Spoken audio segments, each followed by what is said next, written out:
Hello everyone, this is नीलोफी Neha Khan and welcome to our YouTube channel Shikshalaya. तो आज हम बात करेंगे डीएसएसबी में पीजीटी टीचर्स की जो रिक्रूटमेंट निकली है उसके बारे में। डिटेल नोटिफिकेशन आपका ऑफिशियल वेबसाइट पर रिलीज कर दिया गया है।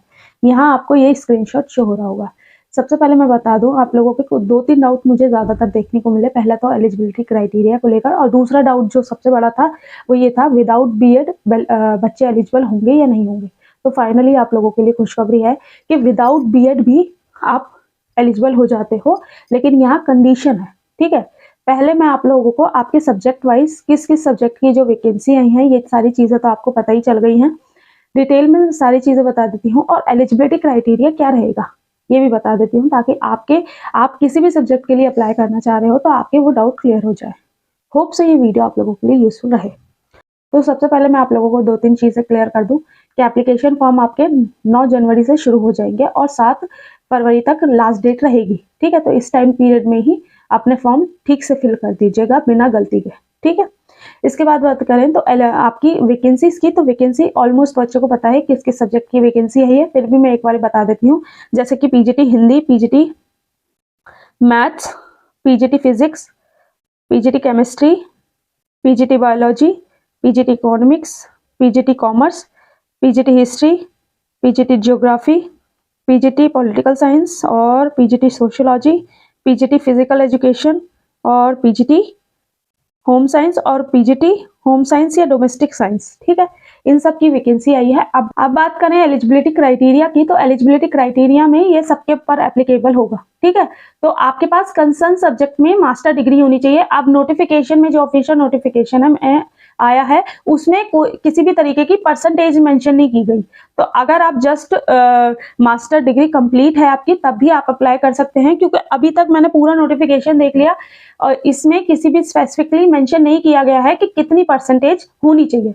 तो जैसे कि कई बच्चे पूछते हैं ना कि हमारा 45% है ओवरऑल, या फिर हमारी मास्टर्स में इतना परसेंटेज बन रहा है, तो क्या हम एलिजिबल हैं? तो यहाँ पर इस नोटिफिकेशन के अकॉर्डिंग आप एलिजिबल हो जाते हो। दूसरी चीज, अगर आपके पास बीएड नहीं है, पहली बात तो बीएड मांगी गई है, लेकिन इन केस आपके पास नहीं है तो आपके पास दो ऑप्शन है। ठीक है, तो अब यहाँ पर अगर आपके पास बीएड डिग्री नहीं भी है ना, तो भी आप लोगों के लिए रिलैक्सेशन है। क्या है, देखिए आपके पास दो ऑप्शन है। या तो आपके पास कंसर्न सब्जेक्ट में पीएचडी होनी चाहिए, तब आप एलिजिबल हो जाते हो विदाउट बीएड पीजीटी टीचर बनने के लिए। ठीक है, उसमें आपको टाइम पीरियड मिलता है आपकी जॉब के साथ साथ कि आप अपनी बीएड को कंटिन्यू आगे प्रोसीड कर पाए। ठीक है, या तो पीएचडी होनी चाहिए या फिर आपके पास 12th ग्रेजुएशन और पोस्ट ग्रेजुएशन। ठीक है, यानी कि आपकी 12th, आपकी ग्रेजुएशन और आपकी पोस्ट ग्रेजुएशन में सब में फर्स्ट डिवीजन होनी चाहिए, यानी कि 60% आपकी होनी चाहिए हर हाल में, तब आप एलिजिबल हो जाओगे विदाउट बीएड टीचर बनने के लिए। होप से सारी चीजें आप लोगों की क्लियर हो पाई होंगी। इसके बाद अगर बात करें एज की, तो दूसरा जो मैटर था आपका वो एज का था, है ना। अब मैं आपको एज बता देती हूँ कि एज आपकी कितनी से कितनी तक रहेगी। अब बात करें आपकी एज रिलैक्सेशन की या फिर एज की, तो अगर 36 से आपकी कम एज है या 36 है तो आप एलिजिबल हो जाते हो पीजीटी टीचर के लिए। तो यहाँ पर पहले जैसे कि न्यू रिक्रूटमेंट टूल के अकॉर्डिंग जो आपका क्राइटेरिया दिया गया था 30 इयर्स, वो चीज मैं आपको पहले ही बता रही थी कि यहाँ पर इतना ज्यादा एकदम से 6 साल नहीं घटाए जा सकते। तो यहाँ पर ये चीज आप लोगों के लिए थोड़ी राहत वाली बात है कि यहाँ पर आपको जो एज दी गई है 36 है, तो 36 तक आप, अब ऑलमोस्ट बच्चे जो बेचारे परेशान थे, इवन 32 वाले या फिर 30 वाले भी परेशान थे कि हम एलिजिबल हो पाएंगे या नहीं हो पाएंगे, तो यहाँ आप लोगों के लिए राहत वाली बात है। और होप सो सारी चीजें आप लोगों को समझ आई होंगी।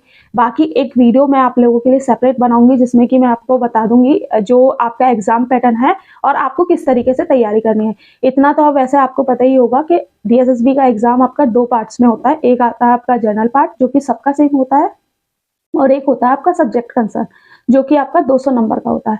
पीजीटी पेपर 300 मार्क्स का होता है, ये चीज याद रखिएगा। ठीक है, तो उन दोनों में किस तरीके से तैयारी करनी है, क्या पढ़ना है क्या नहीं पढ़ना, किस तरीके से चीजों को लेकर चलेंगे, कोशिश करूंगी कि सारे डाउट क्लियर कर दूं।